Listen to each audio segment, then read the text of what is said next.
మా పేరు రంగయ్య గౌడ్ అమ్మిక. తెలంగాణ రాష్ట్ర మాజీ సైనికుల సంక్షేమ సంఘం వ్యవస్థాపక అధ్యక్షుణ్ణి. గత 20 సంవత్సరాలుగా మాజీ సైనికుల సమస్యల మీద నిరంతరంగా పోరాడుతూ వస్తున్నాను. ఈ సందర్భంగా ముఖ్యమంత్రి కేసీఆర్ గారిని కలవలేకపోయినా కేటీఆర్ ను కలిసి మా సమస్యలను విన్నవించుకోవటం జరిగింది. ఏంటంటే వేలాది సంఖ్యలో హైదరాబాద్ లో ఉన్న మాజీ సైనికులు, వాళ్ళ వితంతువులు అంటే యుద్ధాలలో చనిపోయిన, నార్మల్ గా చనిపోయిన కుటుంబ సభ్యులు వేలాదిగా ఉండి ప్రభుత్వం అంటే ఎనలేని దేశభక్తి కలిగి ఉన్నారు. కేసీఆర్ అంటే నాతో పాటుగా మా వాళ్ళందరికీ కూడా మమ్మల్ని ఆదుకోకపోతుందా, మమ్మల్ని ఆదరించకపోతాడా, ఇన్ని లక్షల మంది ప్రజలను కాపాడుతున్న కేసీఆర్ సైనికులను కాపాడుతారనే అకుంఠిత దీక్ష నమ్మకంతో వాళ్ళు నాతోటి నడుస్తా వస్తున్నారు.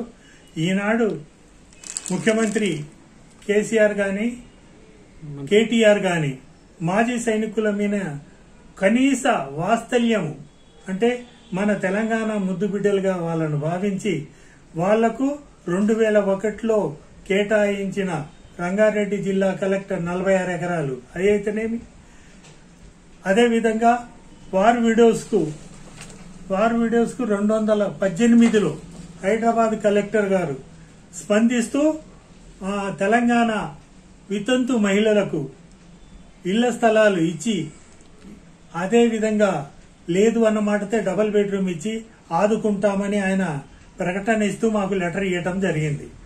అదేవిధంగా ప్రస్తుతం ఇప్పుడు హైదరాబాద్ హైకోర్టు చీఫ్ జస్టిస్ గారు స్పందిస్తూ మాజీ సైనికులకు ఏదైతే వాళ్ళ ఇళ్ల స్థలాల గురించి హైదరాబాద్ లో జవహర్ నగర్, శామీర్పేట్ పరంగా కాకుండా ఇప్పుడు జవహర్ నగర్ మెడ్చల్లో వాళ్లకు 5,977 ఎకరాల 3 గుంటలు ఆనాడు బ్రిటిష్ పాలకులు వాళ్ళ సైనిక విన్యాసాల గురించి రైతుల నుంచి కొన్న భూములవి.